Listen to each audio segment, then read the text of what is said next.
In the taxonomy of American monsters, there is a creature that holds a unique and terrified place in the folklore of the southern Appalachians. It is not a primate like the Bigfoot. It is not an omen like the Mothman. It is a mistake. It is a biological amalgamation born of a curse, a creature that is caught halfway between the world of humans and the world of predators. They call it the Wampus Cat. To understand the fear this creature inspires, you first have to understand the sound of the Appalachian night. If you have ever heard a bobcat or a mountain lion scream in the darkness, you know it is a sound that stops the blood in your veins. It sounds indistinguishably like a woman screaming in mortal agony. It is high-pitched, desperate, and terrifyingly human. But the locals in East Tennessee and North Carolina will tell you that there is a difference between the scream of a cat and the scream of the wampus. One is an animal looking for a mate. The other is a soul looking for forgiveness. The origin of the Wampus Cat is not found in the newspapers of the 20th century, but in the oral history of the Cherokee Nation. It is a story of transgression, taboo, and a punishment so severe that it warped the physical form of the victim. According to the ancient legends, the mountains were once home to a woman named Running Deer. She was the wife of a powerful warrior named Standing Bear. In the culture of the Cherokee, there were strict boundaries between the roles of men and women, and the most sacred boundary of all involved the hunting rituals. Before the men went to war or on a great hunt, they would gather in a secret council to ask the Great Spirit for forgiveness and strength. They would light a sacred fire, smoke tobacco, and chant prayers that were forbidden to the ears of women. Running Deer was possessed by a curiosity that outweighed her fear of the taboo. She needed to know what the men said to the spirits. One night, she followed Standing Bear into the deep woods. She took with her the hide of a mountain lion, a cougar skin, and draped it over her body to camouflage herself in the brush. She crept close to the sacred fire, hiding in the shadows of the rocks, listening to the chants. But the spirits are not easily deceived. The medicine man, the shaman leading the ritual, suddenly stopped. He felt the disruption in the energy of the circle. He utilized the seeing stone, a crystal used for divination, and pointed directly to the dark clump of bushes where Running Deer was hiding. The warriors dragged her out into the light of the fire. The punishment for witnessing the sacred rites was usually death. But the medicine man decided that death was too easy. It was too final. He decreed that if she wanted to wear the skin of the cat to spy on them, she would wear it forever. He bound her spirit to the animal hide. He began a chant of binding. As the words were spoken, the mountain lion skin began to fuse to her body. Her hands twisted into paws with razor-sharp claws. Her body hunched over, her spine lengthening, her legs shifting into the powerful haunches of a predator. But her face remained human. She was left with the eyes of a woman, weeping in terror, set into the skull of a monster. She was banished from the tribe, forced to run into the deep wilderness. She became Ua, the spirit of madness, the Wampus Cat. This origin story is crucial because it establishes the creature not as an animal but as a chimera being that is in constant agonizing conflict with itself. This is why the sightings of the Wampus Cat are so psychologically disturbing. Witnesses do not describe a bear or a wolf. They describe something that looks like it is in pain. As the centuries passed and the European settlers moved into the Appalachians, the legend of Ua refused to die. It evolved. The settlers, Scots-Irish immigrants, who brought their own superstitions of witches and shapeshifters, adopted the Wampus Cat into their own nightmare taxonomy. By the 1900s, the creature had shifted from a spiritual entity to a physical menace that stalked the livestock and the children of the frontier. The physical description of the Wampus Cat became more specific and more grotesque. In the folklore of the early 20th century, the creature is often described as having 6 legs. This biological absurdity is explained by the locals with a terrifying logic. The creature has 4 legs for running, like a cat, and 2 upper limbs, the remnants of its human arms, for fighting. This 6-legged gait gives the Wampus Cat a movement style that is impossible to track. It can move with the speed of a cougar, but it can also manipulate objects, open latches, and climb with the dexterity of a primate. It is the ultimate ambush predator, because it possesses the brute strength of a lion and the problem-solving intelligence of a human being. But the true horror of the Wampus Cat lies in its eyes. The Cherokee legend says that anyone who looks directly into the eyes of the wampus will be struck with madness. They will not die, but they will never be the same. They will lose their memory, their language, and their ability to function. They become wampus-struck, a term used in the Appalachians to describe someone who has seen something so wrong that their mind simply fractured to protect itself. In the 1920s and 30s, during the height of the logging industry in the Appalachians, reports of the Wampus Cat surged. Loggers working in the deep timber would report their camps being raided, not for food, but for items. Tools would go missing, clothes would be shredded. It was acts of vandalism that suggested rage. The loggers would hear the scream, that terrifying woman-like wail echoing off the canyon walls, and they would refuse to go back into the woods until daylight. This brings us to the question of water. In almost every significant sighting of the Wampus Cat, water plays a role. The creature is said to be semi-aquatic, dwelling in the deep caves behind waterfalls or in the submerged hollows of the riverbanks. This connects back to the Cherokee belief that evil spirits cannot cross moving water, but the Wampus Cat, being half human, is exempt from this rule. It uses the rivers as highways, moving silently through the landscape, emerging, dripping, and angry to hunt. As we move from the smoky fires of the ancient Cherokee councils into the electrically lit world of the 20th century, the Wampus Cat did not fade into myth. Instead, it became more aggressive. The 1920s and 30s marked a period of intense activity in the Appalachians, leading to what historians and folklorists refer to as the Wampus hysteria. In Fentress County, Tennessee, and across the border into Alabama, the creature ceased to be a story told to frighten children and became a tangible threat to the livelihood of farmers. During the Great Depression, livestock was more valuable than gold. A single cow could mean the difference between survival and starvation for a family. And in the winter of 1939, something began to slaughter the herds. This was not normal predation. A wolf kills to eat. A bear kills to eat. The Wampus Cat kills for sport. Farmers woke up to find dozens of sheep and pigs dead in their pens. They were not eaten, they were torn apart. Throats were slashed, spines were snapped, and bodies were left to rot in the sun. This behavior, known as surplus killing, is rare in nature, usually associated with animals that are in a frenzy or disease-ridden. But the precision of the kills suggested intelligence. The local newspapers picked up the story. Panic spread.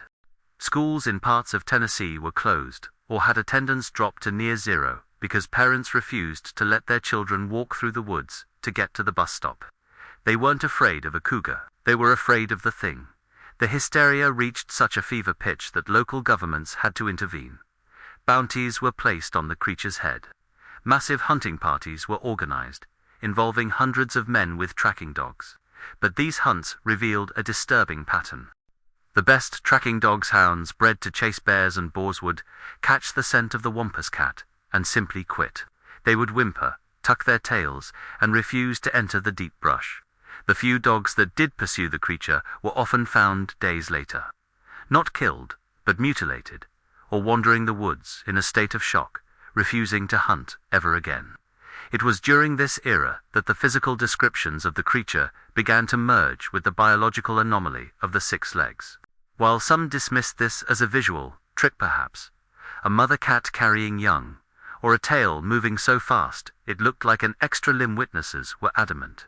They described a creature that moved with a terrifying, undulating motion, using a set of extra limbs to vault over fences or climb trees with unnatural speed. This leads us to the cryptozoological theories. If we strip away the cursed woman aspect of the legend, what are we looking at? Is there a biological animal that could explain the Wampus Cat? One theory proposes that the Wampus Cat is a surviving population of a prehistoric predator. The Appalachians are old enough to have served as a refuge for Ice Age megafauna. Some researchers point to the Smilodon, or saber-toothed cat. While officially extinct for 10,000 years, a small relic population living in the deep cave systems could explain the size and the ferocity. However, the Smilodon was built for power, not the agility described in Wampus sightings. A more compelling theory suggests a genetic mutation within the cougar population. Melanism, the genetic trait that creates black panthers, is officially not recognized in the North American cougar by science. Yet, hundreds of witnesses report the Wampus Cat as being jet black. If a population of melanistic cougars developed in the isolated valleys of the Appalachians, and if they suffered from the effects of inbreeding, it could explain the deformities, the aggression, and the strange vocalizations that sound like a woman screaming. But biology cannot explain the hypnotic effect. In the 1950s and 60s, reports began to surface of the Wampus Cat's eyes possessing a bioluminescent quality. Witnesses described glowing yellow or green orbs that didn't just reflect light like a normal animal's tapetum lucidum, but seemed to generate it. Those who looked directly into these lights reported a sensation of paralysis. They couldn't move, they couldn't scream. They were frozen in place while the creature circled them. This brings us back to the psychological horror of the legend. The Wampus Cat represents the loss of humanity. In the Cherokee story, running deer loses her human form, but keeps her human sorrow. In the modern encounters, the creature seems to revel in the terror it causes. There are accounts of the Wampus Cat sitting on the roofs of isolated cabins at night, crying like a baby to lure the inhabitants outside. When the door opens, the crying stops, replaced by a low, vibrating growl that shakes the floorboards. This mimicry suggests an intelligence that is far beyond a simple animal. It suggests that the curse of Yue is not just about physical transformation, but about a hatred for the domestic life she was ripped away from. She targets homes, she targets families, she attacks the very things she can no longer have. As we moved into the late 20th century, the Wampus Cat took on a new role. The omen. Much like the Mothman in West Virginia, sightings of the Wampus Cat began to be associated with coming tragedy. In the days leading up to floods or mine collapses, reports of the screaming woman in the woods would spike. It was as if the spirit of madness was drawn to the chaotic energy of disaster. Today, the Appalachian Mountains are mapped. We have satellite imagery, GPS trackers, and high-definition cameras in our pockets. We live under the illusion that we have conquered the wilderness. But the Wampus Cat proves that there are still shadows dark enough to hide monsters. In the 21st century, the nature of the sightings has shifted. We no longer hear about mass slaughter of livestock, largely because the small family farm has all but vanished from the region. Instead, the Wampus Cat has found a new prey, the hiker. The Great Smoky Mountains National Park is the most visited national park in the United States. It is a dense temperate rainforest. But if you look at the missing persons statistics or the reports filed by terrified campers, a pattern emerges in the deep backcountry. Hikers often report the sensation of being paralleled. This is a hunting technique used by cougars, where the predator walks alongside the prey, hidden by the brushline, waiting for a moment of weakness. But in these reports, the animal doesn't just walk, it mocks. There are accounts from the Appalachian Trail of hikers whistling a tune to pass the time, only to hear the exact same tune whistled back to them from the rhododendron thickets. When they stop, the forest goes silent. When they run, they hear the distinct, six-legged, rhythm thump-thump trag keeping pace with them. Modern technology has tried to capture the creature. Trail cameras, motion-activated devices strapped to trees by hunters and researchers, occasionally capture anomalies. In East Tennessee, there are photos circulating on the dark corners of the internet that show a blur. It is not a bear, and it is not a cat. It is a streak of black motion that seems to distort the digital image itself, as if the creature's presence affects the electronics. Skeptics call it a glitch. Believers call it proof that UA exists between the frequencies of our reality. This leads us to the most disturbing modern theory, the interdimensional hypothesis. Just like the Mothman in West Virginia, the Wampus Cat is often associated with high strangeness. It appears and disappears without leaving physical tracks in the mud. It is seen in locked barns. It screams with a human voice. Some paranormal researchers suggest that the Wampus Cat is not a biological animal at all, but a tulpa, a thought form created by centuries of belief and fear. The Cherokee poured their spiritual energy into the story of the curse. The settlers poured their fear of the wilderness into the story of the monster. Perhaps, over 500 years, we have collectively manifested this entity. We fed it with our nightmares until it became strong enough to hunt us. Culturally, the Wampus Cat has been sanitized. In some Appalachian towns, it is a high school mascot. It is a cartoon on a sign. We try to reduce the horror by turning it into a logo. But ask the old-timers in the nursing homes of Keogh or Tellico Plains, and they won't smile. They remember the nights in the 1930s when the screams came from the roof. They remember the dogs that never came back. The legend of the Wampus Cat endures because it is the ultimate warning against breaking the laws of nature. Running Deer was punished because she tried to transcend her station to know things she wasn't supposed to know. In the modern world, we are all running deer. We encroach on the wild places. We think we can own the mountains. And the Wampus Cat is there to remind us that we are wrong. It is the spirit of madness that lives in the water and the rock. It is the thing that looks like a cat, but cries like a woman. And it serves as a grim guardian of the Appalachians.